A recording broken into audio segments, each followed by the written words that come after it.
A brand new open source video model just dropped, and it's already beating models that cost 10 times more to run. MiniMax H3 landed today with day 0 support in ComfyUI as of this morning. I've spent the last few hours testing this thing back to back, generation after generation, and I need to tell you, this might be the best open weights video model we've gotten this year. By the end of this video, you'll know exactly what H3 can do, how it compares to LTX 2.3, and how to run it yourself even if you don't have a monster GPU. Let's get into it. So first, what actually is this model? MiniMax H3 is MiniMax's 3rd generation video model, following Hailuo 01 and Hailuo 02, and it's the first one they've ever released with open weights. That alone is a big deal. But this isn't just a text-to-video model. H3 is genuinely multimodal. It does text-to-video with a prompt only, image-to-video, bringing a still image to life. First and last frame control, where you set the opening frame, the closing frame, and the model fills in everything in between. And reference to video, this is the interesting one. You can feed it a reference video for motion, a reference image for style or subject, and a reference audio clip for voice, all at once, and it blends them together based on your prompt. And here's the part that really stood out to me. Audio isn't an afterthought. It's generated in the same pass as the video, in real stereo. So you're not bolting sound on in post. The model understands sound and video as one thing. Output goes up to 2K resolution and up to 15 seconds per clip. Now, I didn't just read the spec sheet. I've been testing this model for hours, generation after generation, so I could actually show you real results, real render times, and real VRAM numbers, not just marketing claims. Let's start on the Hugging Face page, because there's some useful info here before we even open ComfyUI. You can see the supported languages here and the 2 core model variants, FL2V and the base model. This is the model architecture breakdown, and like I mentioned, it natively produces sound alongside video, not as a separate step. And here's the model card for the ComfyUI Day 0 support. You can grab the model weights directly from here. There's an FP8 scaled version and a BF16 version. At the time I recorded this, there was no GGUF version yet, but that's very likely coming. And I'll drop the link the moment it's up down in the description. Now let's jump over to the ComfyUI page itself. Here you'll find example outputs, the key features breakdown, and most importantly, the prompting tips. This part matters, so pay attention. H3 wants you to describe the entire scene, not just an isolated action.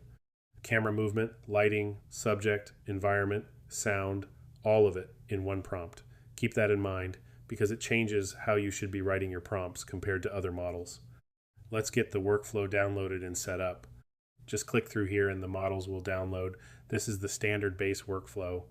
I'm running the INT8 version paired with the Qwen 3 VL text encoder, and I want to flag this. That text encoder alone is 32 billion parameters. This is a big model, and it is going to want a serious amount of VRAM. For sampling, I'm using res multi-step at 20 steps as my baseline. Let's run the first real test of basic text-to-video generation.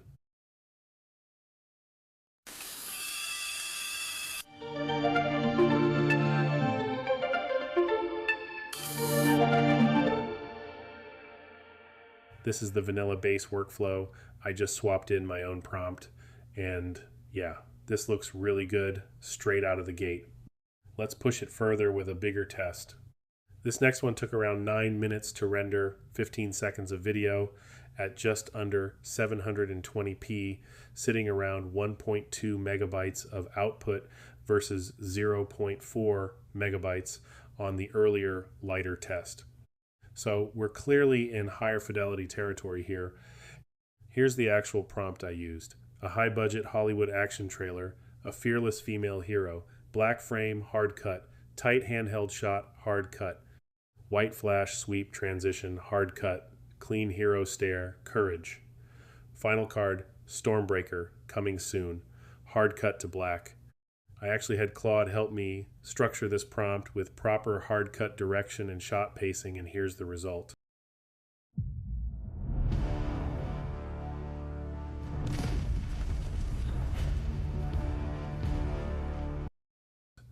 Look at that. This was my first serious test with the model, and it took around 21 minutes to render on 24 gigs of VRAM.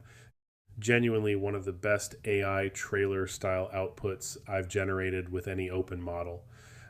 Now let's test image to video. I'm taking this image and running it at 1.5 megapixels. That works out to roughly 1664 by 928, which is a bit above standard 720p. Worth noting, H3 can go all the way up to 2K if you want to push resolution even further. Here's the prompt: live action cinematic, gray ankle socks. She raises smoothly to a standing position.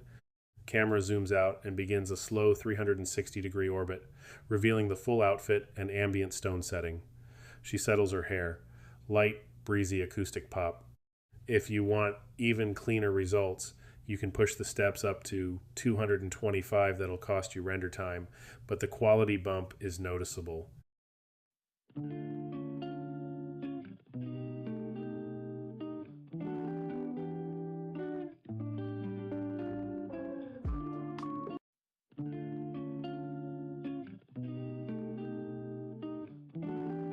Now watch the face here.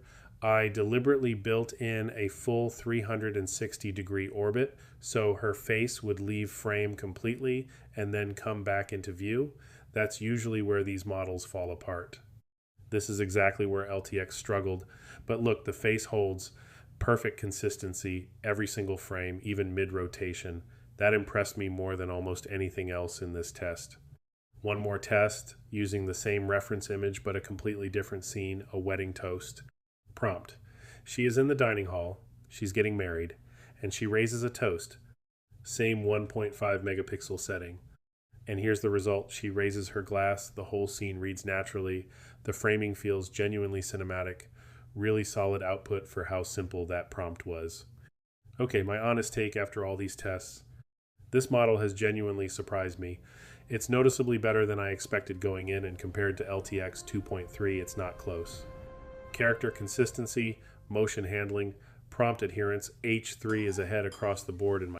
Yes, it's a bigger model, and yes, it demands more VRAM, but the output quality justifies it, and it's only going to get better from here once the community starts training LoRa's for it. This is going to become a serious workhorse model. Flux 3 is apparently going to ship a video model too, and I'm curious to see if it can compete with this. Flux 2 was honestly a bit underwhelming, so we'll see, but based on what I'm seeing from H3 today, it has a high bar to clear. That's MiniMax H3 Day 0 in ComfyUI. All the model download links, the workflows, and everything I used in this video are down in the description. If this was useful, hit like, subscribe for more. I'll be putting out more advanced H3 workflows soon, including LoRa training and more complex multi-reference setups.